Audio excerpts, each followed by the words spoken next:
We will be making a set of figurines, a lady and gentleman. We'll do them as bride and groom, but obviously we can transfer at any point the information and use the same proportions, same sizes, same type of paste, and just maybe do them like, I don't know, just with a different outfit. So let's get going.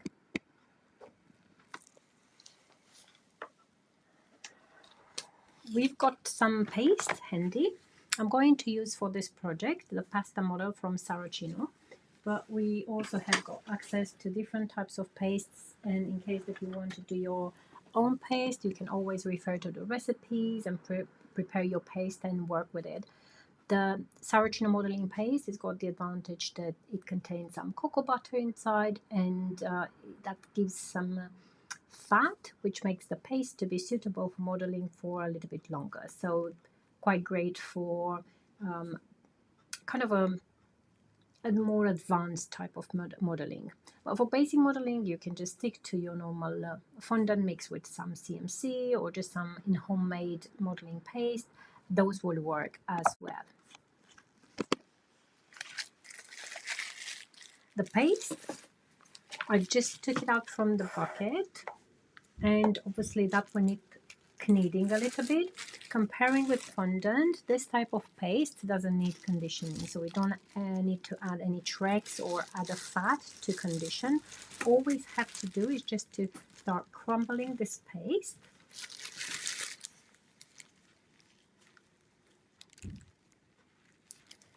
Just for getting a better grip. It's very hard to knead the paste when it comes into a big block. But if you crumble, then kneading becomes an easy project. Now, when you want your figurines to end up lint-free, so with not fluffy bits, make sure that the area around you is free of dust. You also wear light clothing, white clothing, and yeah, it would be a good idea to have some gloves, but if not, just clean your hands thoroughly, then dry them, and maybe just pick a piece of paste, white paste, and knead to make sure that you remove all the dust particles which might still be in the skin of your hands.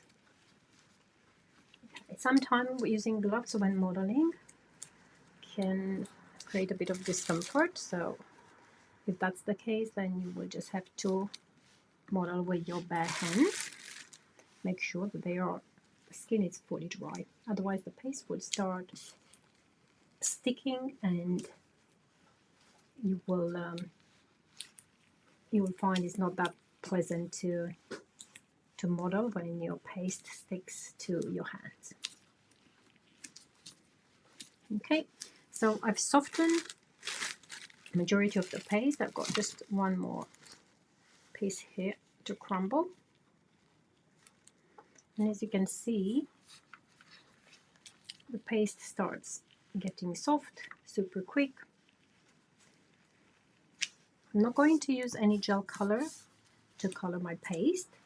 I will use some pre-colored paste to make different shades, but I'm not doing any coloring in here. But if you want to, you can always add a bit of gel or paste color to your paste and change the color completely. Again, I will advise you to wear gloves because your skin will get super messy.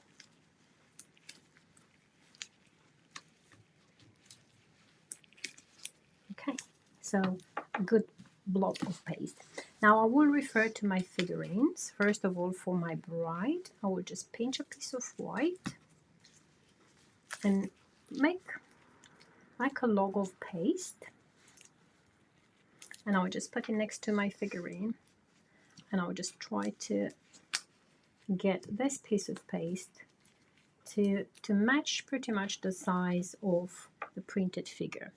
Okay, so that looks like the right size for me to use for modeling. which means 27.8 grams. I will just make it round to 30.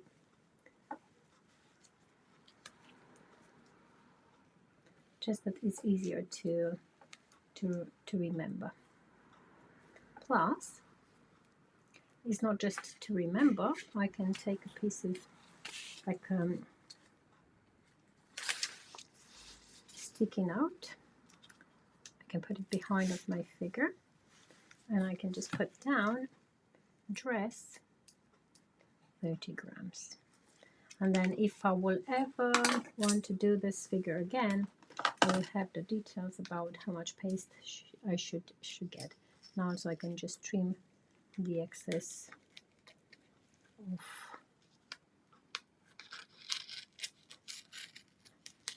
the label I've stuck behind. And do the same thing with the boys' printing. I can keep those printings as they are laminated.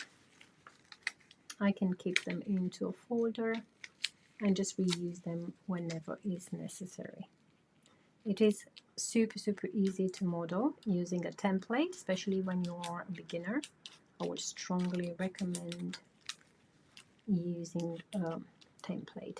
Even if you're an advanced figurine modeling person, using templates will help you whenever you want to challenge yourself and reproduce an image of a character or a figurine. Good. So just going to prepare now the next batch. So in the meantime, I will just cover my paste with plastic cover, and I will just get to the next bit, which is his suit. What I'm going to do is just pick a piece of paste in white and put it next to the body and see how much I think I will need to make the suit and the trousers. I think this much would be enough.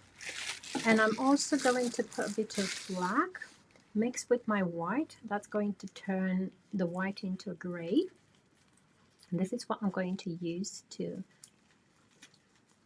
make his suit, trousers, and the jacket. So I'll just keep kneading till I'll get a uniform color. So coloring paste using a pre-colored piece of paste, it's quite a clean process, so you don't necessarily need to wear gloves. But if you will end up using gels or paste color to color your paste, I would suggest to cover your hands with some gloves, because otherwise all that color will get under your nails and it would just look kind of horrible.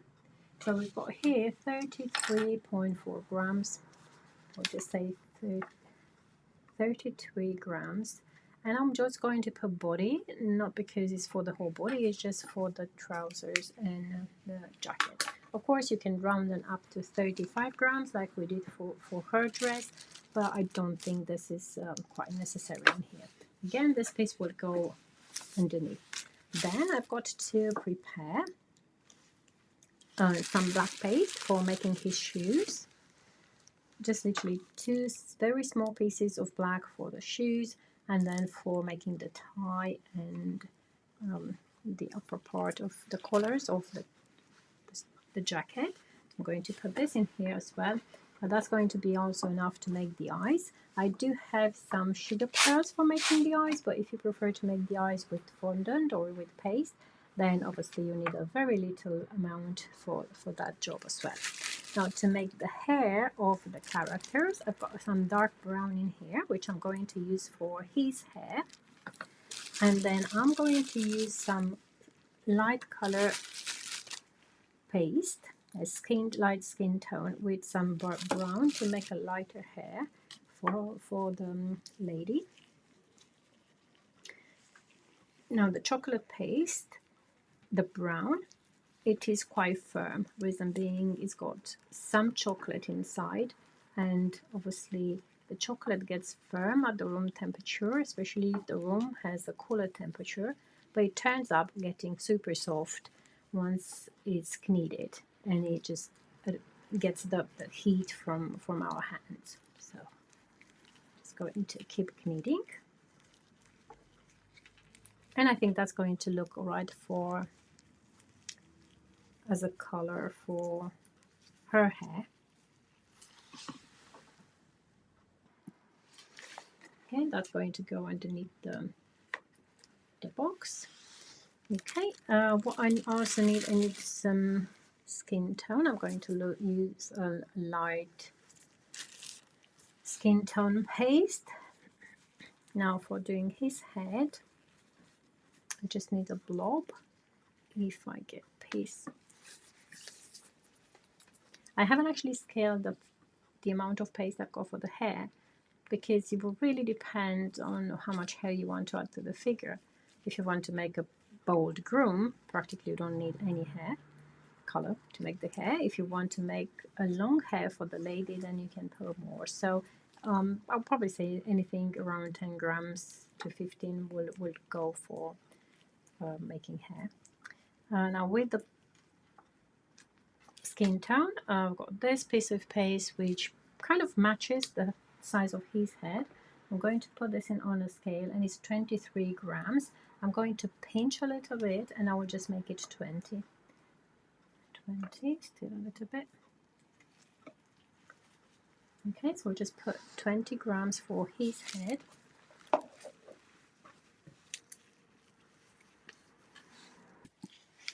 So I'm going to write head 20 grams. We're just going to do her head.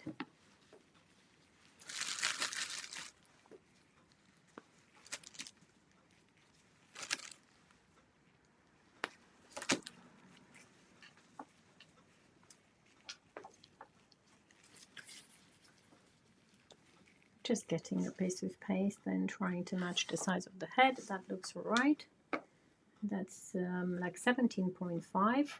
She's got a slightly smaller head, but also I need some skin tone to make the shoulders and the arms. And then if I get a small string of paste and put it, stretching to put it right here. This is pretty much what I need. That makes it like 20 grams.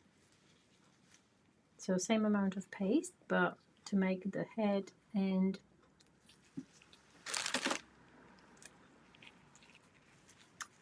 the arms. Okay, so we're just going to put the both pieces have got the same weight, so that's fine.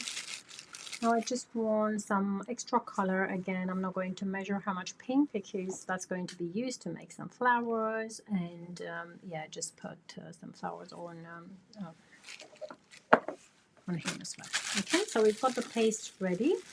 We'll just put the rest in a bag and put it on the side so it doesn't get dry, and then we'll start softening the paste and creating the bodies.